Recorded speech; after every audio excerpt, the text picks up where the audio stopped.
1 month into the Iran war, all financial assets have taken a hit, with the S&P 500 wiping out nearly $2 trillion. Global markets are now expected to extend a month of volatile trading since the war began into April. Traders drove global stocks and bonds lower on concerns a protracted war in Iran will keep oil prices elevated, fueling an increasing in inflation and a slowdown in growth. Wall Street stocks marked a fifth week of losses, the longest losing run since 2022. The S&P 500 ended at a 5-week low. The Nasdaq 100 fell into correction territory after a 10% decline from its peak. It's the first time since President Trump's tariffs sent stocks plunging in April 2025 that the Nasdaq has fallen into a technical correction.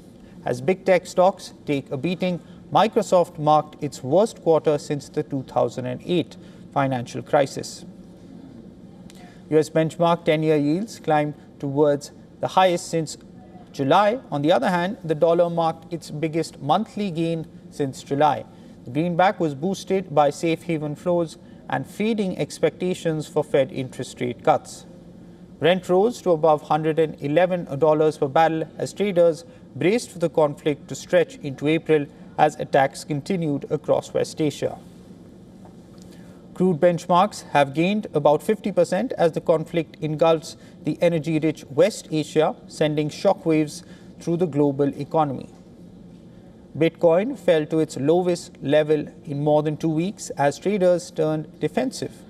The top token fell over 4% to below the $66,000 mark, the lowest since March 9th.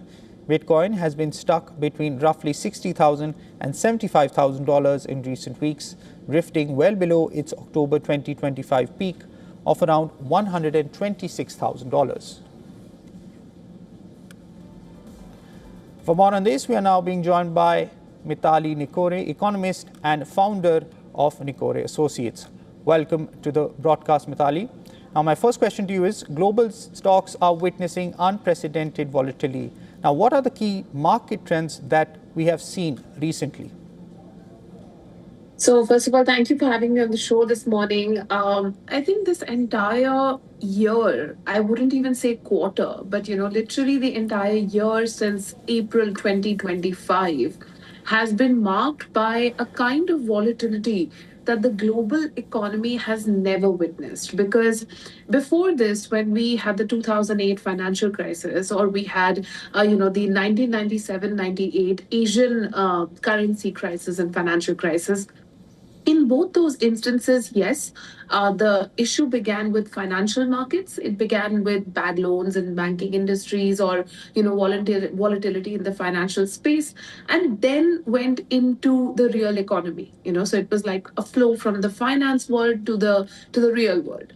Whereas here, what we're finding is that there is a tinkering in the predictability of a perfectly run global economy. What the US economy was experiencing, for example, in April, was high growth, was low levels of unemployment, and was pretty tepid but rising wage growth.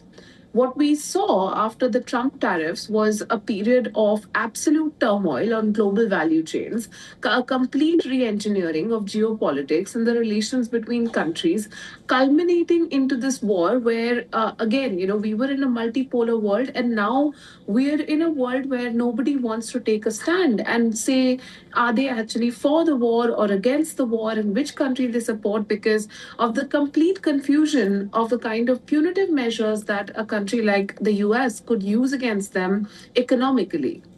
So, in this environment, which is unprecedented for global investors, it is natural that the markets would start to shrink, the markets would start to be very, very cautious, and we would start to see investor wealth pulling out of global markets. I'm not even saying emerging or developed economies, but just, out of investment circles fully. Right. Mithali, you mentioned we have seen the kind of volatility is almost unprecedented, and also the reactions that the financial market is having. Now, that brings me to my next question. So, precious metals usually surge during a crisis like this. Prices across gold and silver are witnessing a downward trend. Now, what makes this possible? So I think what has happened with the gold and silver prices is that throughout 2025, we saw a very clear increase in the gold and silver prices. It was a increase up till, I would say, end of January 2026. After that, for silver and gold, it's two different stories that are unfolding. So for silver, what we saw was there was actually a supply gap, and there was actually a lesser amount being manufactured than what was being demanded, primarily because of industrial demand.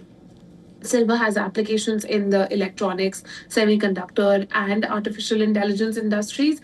And there was a structural shift in silver's demand. So silver, supply has actually matched up with that structural shift, and therefore we're seeing silver prices starting to stabilize and, in fact, now clearly fall. For gold, it's actually a very interesting story, very different story, because what we saw throughout 2025 was central banks became the biggest buyers of gold because they wanted to back up a larger and larger portion of their currency stocks with gold. They did not want, the individual currencies, especially in emerging economies. India was actually one of them, and there were others as well, a lot in East Asia and West Asia. Huge buying of gold that was driving the prices up. We were also seeing financial institutions like Goldman Sachs actually buy record numbers of actual physical gold because they also wanted to back up some of their reserves, and we saw this with large international banks as well. So with this institutional purchasing of gold, there was a inch up in the rates, and of course flight to safety for institutional capital.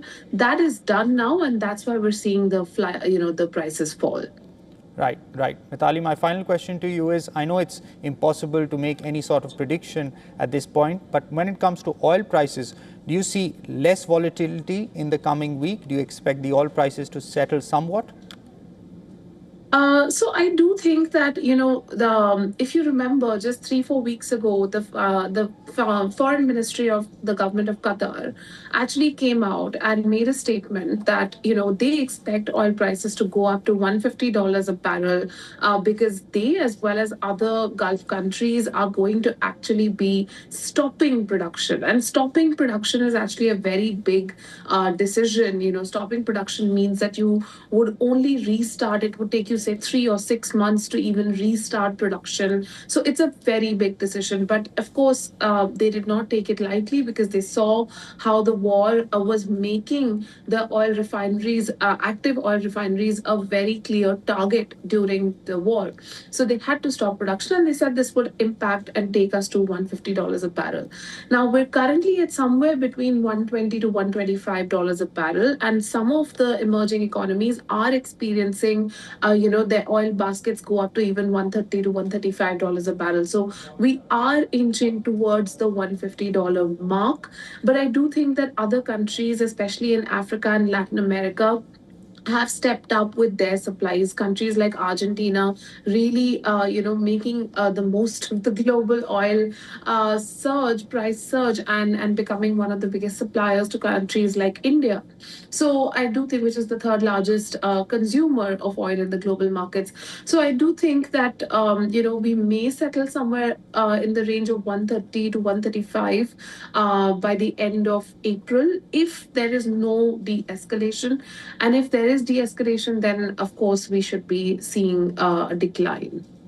Right, right, Mithali. Thank you so much for those valuable insights, and hopefully we see some sort of stability in the market in the near future.